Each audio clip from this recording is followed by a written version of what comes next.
Hello everyone, welcome to our YouTube channel chemistry with us. आज की short video series में मैं आपको एक बहुत सुपर इजी ट्रिक बताने जा रही हूँ कि अगर आपसे कोई भी आपको मॉलिक्यूल दे दे और आपसे पूछे कि इस मॉलिक्यूल का डाइपोल मोमेंट क्या है और इस मॉलिक्यूल का डाइपोल मोमेंट है भी या नहीं, ये मॉलिक्यूल पोलर है या नॉन पोलर है, तो आप विद इन सेकेंड आप उस मॉलिक्यूल की स्ट्रक्चर को देख के और इस ट्रिक को यूज़ करके आप विद इन सेकेंड बता सकते हैं कि उस मॉलिक्यूल का डाइपोल मोमेंट है या नहीं है। So let's start. सबसे पहले हम देख लेते हैं what is dipole moment. Dipole moment is measure of the polarity of a chemical bond between two atoms in a molecule। एक मॉलिक्यूल के जो दो एटम्स आपस में बॉन्ड हुए हैं, जो उनके दरमियान पोलैरिटी है, उसकी जो कैलकुलेशन है, उसकी जो मेजरमेंट है, उसको हम डाइपोल मोमेंट कहते हैं। Dipole moment is a vector quantity. ये एक वेक्टर क्वांटिटी है और हमें पता है कि जो चीज़ एक वेक्टर क्वांटिटी होती है उसकी हमारे पास मैग्नीट्यूड भी होती है और उसकी हमारे पास डायरेक्शन भी होती है। जो डाइपोल मोमेंट होता है उसकी डायरेक्शन जो होती है वो हमेशा प्लस क्यू चार्ज से माइनस क्यू की तरफ होती है। मतलब प्लस क्यू वाली जो एक ऐसी मॉलिक्यूल, जैसे कि हमारे पास HCl का ये मॉलिक्यूल है एक, और इसमें जो हाइड्रोजन है ये लेस इलेक्ट्रोनेगेटिव एटम है और क्लोरीन मोर इलेक्ट्रोनेगेटिव एटम है। ये इलेक्ट्रॉन पेयर्स को अपनी तरफ खींच लेता है, जिसकी वजह से क्लोरीन के ऊपर पार्शियल नेगेटिव चार्ज आ जाता है और हाइड्रोजन के ऊपर पार्शियल पॉजिटिव चार्ज आ जाता है। और जो इसमें डाइपोल मोमेंट होगा वो उसकी डायरेक्शन जो होगी वो हाइड्रोजन से क्लोरीन की तरफ होगी, यानी प्लस क्यू चार्ज से नेगेटिव चार्ज की तरफ होगी। और जैसे ये नीचे एरो से मैंने शो भी किया हुआ है इसकी डायरेक्शन को, ये डाइपोल मोमेंट की डायरेक्शन है कि वो प्लस क्यू चार्ज से नेगेटिव चार्ज की तरफ है। Dipole moment occurs due to difference of electronegativity between two chemically bonded atoms। कि जो हमारे पास दो केमिकली बॉन्डेड एटम्स हैं उनमें जो इलेक्ट्रोनेगेटिविटी का डिफरेंस है। ये हमारे पास एक मॉलिक्यूल है HCl का, इसमें दो एटम्स है, एक हाइड्रोजन है एक क्लोरीन है। इनमें जो इलेक्ट्रोनेगेटिविटी का डिफरेंस है, हाइड्रोजन ज़्यादा लेस इलेक्ट्रोनेगेटिव है और क्लोरीन मोर इलेक्ट्रोनेगेटिव है। इस इलेक्ट्रोनेगेटिविटी के डिफरेंस की वजह से इनके दरमियान एक डाइपोल मोमेंट एग्जिस्ट करेगा। मैथमेटिकली अगर हम बात करें तो डाइपोल मोमेंट को रिप्रेजेंट करने का एक फार्मूला होता है। डाइपोल मोमेंट, इसको हमें ग्रीक लेटर होता है जिसको हम म्यू कहते हैं, इससे डाइपोल मोमेंट को म्यू से हम रिप्रेजेंट करते हैं और वो इज इक्वल होता है चार्ज। ये जो हमारे पास दो एटम्स होते हैं हाइड्रोजन और क्लोरीन, इन दोनों के ऊपर चार्ज कितना है multiply by distance of separation r, और इन दोनों के दरमियान जो डिस्टेंस है इन दोनों को मल्टीप्लाई कर हम डाइपोल मोमेंट को कैलकुलेट कर सकते हैं। और जो डाइपोल मोमेंट का यूनिट होता है जिसमें हम इसको मेजर करते हैं वो होता है डिबाई यूनिट्स में हम इसको मेजर करते हैं, उसको हम कैपिटल D से रिप्रेजेंट करते हैं। और 1 डिबाई की अगर हम बात करें तो 1 डिबाई इज इक्वल है 3.33564 मल्टीप्लाई बाय 10 cm हमारे पास क्या है कूलम, और मीटर m क्या है मीटर, कूलम मीटर, यानी कूलम जो है वो चार्ज का है यूनिट, चार्ज है जो उसका यूनिट होता है, और मीटर डिस्टेंस का यूनिट है। ये हमारे पास जनरल कंसेप्ट हो गया कि डाइपोल मोमेंट होता क्या है, उसकी डायरेक्शन क्या होती है और वो उसका यूनिट क्या होता है, उसका फार्मूला क्या होता है। अब हम अपने ट्रिक की तरफ आते हैं कि हमारे पास कोई भी एक मॉलिक्यूल हमें दिया हुआ है तो हम कैसे देख सकते हैं कि उसके अंदर डाइपोल मोमेंट एग्जिस्ट कर रहा है कि नहीं कर रहा। अभी आप समझें कि ये हमारे पास एक बॉल है, इस बॉल को दो साइड से फोर्स लग रही है, एक लेफ़्ट साइड पे भी 5 न्यूटन फोर्स लग रही है और राइट साइड से भी उसको 5 न्यूटन फोर्स लग रही है दोनों तरफ। अब क्योंकि दोनों तरफ से इक्वल और ऑपोजिट फोर्स लग रही है तो उसके ऊपर जो नेट फोर्स है बॉल के ऊपर वो ज़ीरो है हमारे पास। एक दूसरा हम ये वाला केस ले लेते हैं साथ वाला, इसमें हमारे पास एक साइड से 10 न्यूटन फोर्स लग रही है और दूसरी साइड से 5 न्यूटन फोर्स लग रही है। तो जाहिर है जिस साइड से फोर्स ज़्यादा लग रही है बॉल उसकी तरफ मूव कर जाएगी, बॉल इस तरफ मूव कर जाएगी राइट साइड की तरफ। डैट्स मीन कि जो नेट फोर्स है वो नॉट इक्वल टू ज़ीरो है, मतलब दोनों फोर्सेस कैंसिल नहीं होंगी क्योंकि एक साइड पे फोर्स ज़्यादा लग रही है। थर्ड केस अगर हम ले लें, बॉल को अब 3 डायरेक्शन से फोर्स लग रही है, ऊपर से एक इस तरफ से और एक इस तरफ से, लेकिन इक्वल मैग्नीट्यूड की फोर्स लग रही है, 10 न्यूटन की फोर्स लग रही है।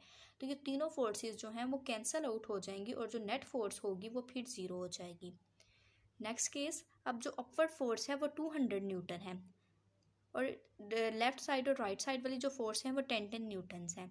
तो जाहिर है अब ये फोर्सेस इक्वल नहीं हैं, ऑपोजिट डायरेक्शन में जो लग रही हैं फोर्सेस वो इक्वल नहीं है, उनकी मैग्नीट्यूड इक्वल नहीं है, तो वो एक दूसरे को कैंसल आउट नहीं करेंगी, इसलिए नेट फोर्स इस केस में हमारे पास 0 नहीं होगी। अब ये बात है कि अब इस फोर्सेस से हम कैसे अंदाज़ा लगा सकते हैं कि इस चीज़ में डायपोल मोमेंट है या नहीं है, नेट फोर्स से हम किस तरह आइडिया कर सकते हैं। तो वो वाले केसेस जिन केसेस में हमारे पास डायपोल मोमेंट नेट फोर्स 0 होगी, आपने याद रखना है कि उस केस में जो हमारे पास डायपोल मोमेंट है वो हमेशा 0 होगा। जिस केस में नेट फोर्स 0 है उस केस में डायपोल मोमेंट भी 0 है, और जब डायपोल मोमेंट 0 है तो वो मॉलिक्यूल जो होगा वो हमारे पास होगा नॉन पोलर।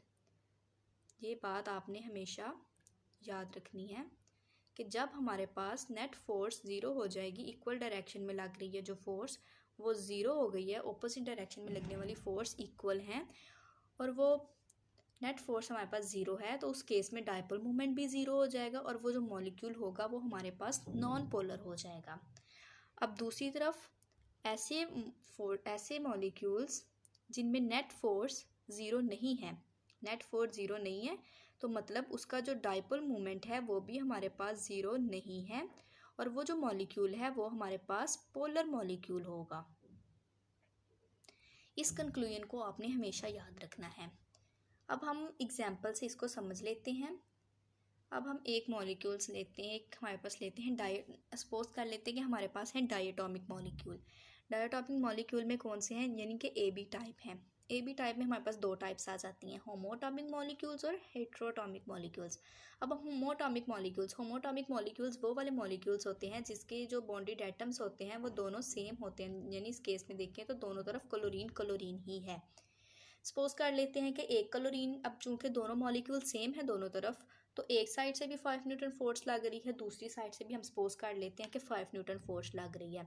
अब चूंकि दोनों फोर्सेस इक्वल हैं और ऑपोजिट डायरेक्शन में हैं, तो हमारे पास जो नेट फोर्स है वो क्या हो जाएगी, 0। जैसे मैंने पीछे कहा था कि जब नेट फोर्स 0 हो जाएगी तो उसका डायपोल मोमेंट, जो नेट डायपोल मोमेंट होगा वो भी 0 हो जाएगा। जब नेट डायपोल मोमेंट 0 हो जाएगा तो वो मॉलिक्यूल जो है वो नॉन पोलर हो जाएगा।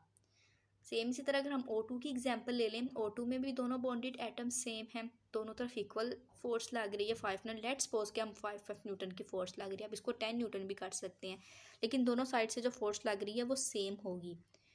सेम फोर्स लगने की वजह से जो नेट फोर्स हो जाएगी वो 0 हो जाएगी, नेट डायपोल मूवमेंट भी 0 हो जाएगा फिर, और मॉलिक्यूल जो जाएगा वो नॉन पोलर हो जाएगा। अब हम ले लेते हैं हेट्रोटॉमिक मॉलिक्यूल। अब हेट्रोटॉमिक मॉलिक्यूल में एक तरफ हाइड्रोजन है और एक तरफ हमारे पास फ्लोरीन है। अब हमें पता है कि जो हाइड्रोजन है वो लेस इलेक्ट्रोनेगेटिव एटम है और फ्लोरीन हाईएस्ट इलेक्ट्रोनेगेटिव एटम है। ये इलेक्ट्रॉन डेंसिटी को अपनी तरफ ज़्यादा खींचेगा, तो ये जो फोर्स लगाएगा, लेट्स सपोज वो 10 न्यूटन लगा रहा है, और हाइड्रोजन जो कि लेस इलेक्ट्रोनेगेटिव है, ये इलेक्ट्रॉन डेंसिटी को कम अपनी तरफ खींच रहा है बॉन्ड को, तो ये जो फोर्स लगा रहा है वो 5 न्यूटन की फोर्स लगा रहा है। अब चूंकि ये दोनों फोर्सेस इक्वल नहीं है तो इसलिए हमारे पास जो नेट फोर्स होगी वो भी 0 नहीं होगी। नेट फोर्स 0 नहीं है तो मतलब इस मॉलिक्यूल का डायपोल मोमेंट भी 0 नहीं है। जब डायपोल मोमेंट 0 नहीं है तो अंडरस्टूड है कि वो मॉलिक्यूल जो है वो पोलर हो जाएगा। Same is the case with HCl में भी ऐसे है कि जो क्लोरीन है वो 10 न्यूटन की फोर्स लेट्स सपोज लगा रहा है, हाइड्रोजन 5 न्यूटन की फोर्स लगा रहा है, नेट फोर्स 0 नहीं है तो डायपोल मोमेंट भी 0 नहीं है और वो मॉलिक्यूल जो है वो पोलर है। सो होप्सो कि ये जो फोर्सेस का जो कंसेप्ट था, एक के फोर्सेस से अगर हम देख सकते हैं कि इजीली हमें आइडिया हो जाता है कि अगर जिस तरफ से फोर्स लग रही है अगर वो बराबर हैं और इक्वल मैग्नीट्यूड की हैं तो उनका जो डायपोल मोमेंट है वो 0 हो जाता है। जब नेट फोर्स 0 हो जाती है तो वो मॉलिक्यूल नॉन पोलर हो जाता है, और जब फोर्सेस इक्वल नहीं है मैग्नीट्यूड की तो डायपोल मूवमेंट, नेट फोर्स भी 0 नहीं होती है और डायपोल मूवमेंट भी 0 फिर नहीं होता, फिर वो मॉलिक्यूल पोलर हो जाता है। अब हम, ये तो डायटोमिक मॉलिक्यूल्स थे, अब हम देखते हैं ट्रायटोमिक मॉलिक्यूल्स। ट्रायटोमिक मॉलिक्यूल यानी AB2 टाइप। ए मतलब एक सेंट्रल एटम है, जैसे हमारे पास BF2 की एग्जांपल हम ले लें, दरमियान में हमारे पास बोरोन है और साइडों पे 2 फ्लोरीन के एटम्स हैं लगे हुए। अब चूंकि दोनों फ्लोरीन के एटम्स हैं, सेम एटम है, तो ये जो फोर्स लगाएंगे वो सेम होगी, मतलब दोनों 10-10 न्यूटन की फोर्स लगा रहे हैं। जब दोनों की फोर्स सेम है और ऑपोजिट डायरेक्शन में है तो नेट फोर्स इस केस में क्या हो जाएगी, ज़ीरो हो जाएगी। जब नेट फोर्स ज़ीरो है तो डायपोल मोमेंट भी ज़ीरो हो जाएगा। जब डायपोल मोमेंट ज़ीरो है तो मॉलिक्यूल नॉन पोलर हो गया। Same is the case with carbon dioxide CO2। CO2 के दोनों साइड पे ऑक्सीजन है, डबल बॉन्ड के थ्रू कनेक्ट है।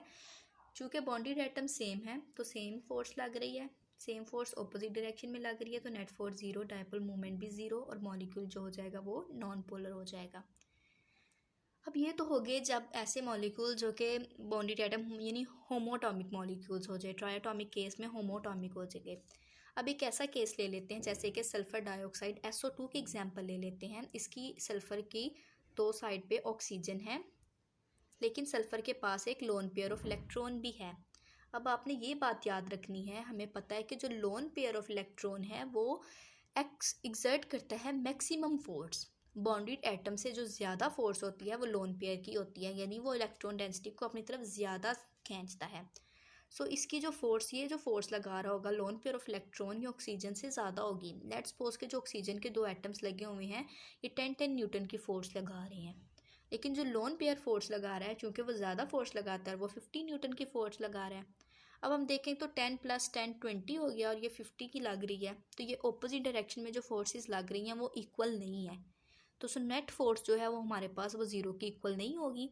तो उस केस में जो हमारे पास डायपोल मोमेंट है वो भी इक्वल ज़ीरो नहीं होगा और वो जो मॉलिक्यूल होगा वो पोलर होगा। सो आपने ये बात याद रखनी है कि जिस केस में भी मॉलिक्यूल के ऊपर लोन पेयर आ गया उसका डायपोल मोमेंट ज़ीरो नहीं होता, क्योंकि जो हमारे पास जो नेट लोन पेयर है वो ज़्यादा फोर्स एक्सर्ट कर रहा होता है as compare to bonded atoms. अब हम एक और केस ले लेते हैं, पॉलीएटॉमिक मॉलिक्यूल AB3 टाइप ले लेते हैं। अभी हम इसमें AB3 type like BF3 molecule है, BCl3 का मॉलिक्यूल है, SO3 का मॉलिक्यूल है। अब हम BF3 का मॉलिक्यूल ले लेते हैं। अब हम तीनों साइड पे फ्लोरीन है, सेम एटम लगा हुआ है, तीनों साइड पे जो फोर्स लग रही है वो सेम लग रही है, 10-10 न्यूटन की सेम लग रही है फोर्स और ऑपोजिट डायरेक्शन में लग रही है।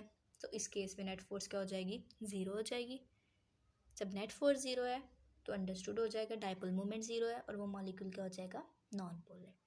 Same is the case with SO3 में भी ऐसे ही है, नॉन पोलर मॉलिक्यूल है क्योंकि नेट फोर्स ज़ीरो है, डायपोल मोमेंट भी ज़ीरो है। अब हम पॉलीएटॉमिक मॉलिक्यूल ले लेते हैं जिसमें हमारे पास AB4 टाइप आ जाती है। AB4 टाइप यानी मीथेन का molecule, CH4, water molecule, ammonia etcetera. अब हम CH4 का मॉलिक्यूल ले लेते हैं। CH4 के मॉलिक्यूल में हमारे पास 4 हाइड्रोजन लगे हुए हैं। अब ये जो चारों साइड पे फोर्स लग रही है 10-10 न्यूटन की, लेट्स सपोज हम 10-10 न्यूटन की फोर्स लगा रही हैं चारों हाइड्रोजन एटम्स, या 5 न्यूटन की या 2 न्यूटन की, लेकिन जितनी भी लगा रहे हैं वो सेम फोर्स लग रही है, चारों डायरेक्शन में सेम लग रही है और ऑपोजिट डायरेक्शन में लग रही है, तो वो एक दूसरे को कैंसिल आउट कर देंगे। तो नेट फोर्स हमारे पास क्या हो जाएगी, ज़ीरो, डायपोल मोमेंट भी ज़ीरो और मॉलिक्यूल क्या हो जाएगा, नॉन पोलर। लेकिन अगर हम एग्जांपल देखें वाटर की, इस वाटर में हमारे पास पता है कि हाइड्रोजन लगा हुआ है दोनों साइड पे ऑक्सीजन के साथ, लेकिन ऑक्सीजन के ऊपर साथ दो लोन पेयर ऑफ इलेक्ट्रॉन्स भी हैं। जैसे मैंने ऑलरेडी बता दिया था कि lone pair of electron exert करते हैं ज़्यादा फोर्स बॉन्डेड एटम से। सो हम सपोज कर लेते हैं कि जो हाइड्रोजन एटम्स हैं दोनों ये 10-10 न्यूटन की फोर्स लगा रहे हैं और जो लोन पेयर ऑफ इलेक्ट्रॉन्स हैं वो चूँकि ज़्यादा लगाते हैं तो सपोज कर लेते हैं कि वो 50-50 न्यूटन की फोर्स लगा रहे हैं। अब हम देखें कि ये फोर्सेस जो अपोजिट डायरेक्शन में लग रही हैं ये सेम नहीं है, तो इस केस में हमारे पास जो नेट फोर्स है वो भी ज़ीरो की इक्वल नहीं होगी और जब नेट फोर्स ज़ीरो की इक्वल नहीं होगी तो उसका डायपोल मोमेंट भी ज़ीरो के इक्वल नहीं होगा और जब डायपोल मोमेंट ज़ीरो नहीं होगा तो वो मॉलिक्यूल हमेशा पोलर हो जाएगा। सो आई थिंक सो कि इस कंसेप्ट के थ्रू आपको अगर किसी भी तरह का कोई भी मॉलिक्यूल दे दिया जाए, जस्ट आपने उसकी स्ट्रक्चर को देखना है और आपको बहुत आसानी से आइडिया हो जाएगा कि इस मॉलिक्यूल का डायपोल मोमेंट है या नहीं है, अगर है तो क्या है, मतलब किस तरह है, और वो मॉलिक्यूल पोलर है या नॉन पोलर है। अगर इससे रिलेटेड आपका डायपोल मोमेंट से रिलेटेड कोई भी क्वेश्चन है तो आप नीचे कमेंट सेक्शन में मुझसे पूछ सकते हैं। एंड अगर आपको मेरी वीडियो पसंद आई है तो मेरी वीडियो को लाइक करें, चैनल को सब्सक्राइब करें और ज़्यादा से ज़्यादा इसको शेयर करें। Thank you.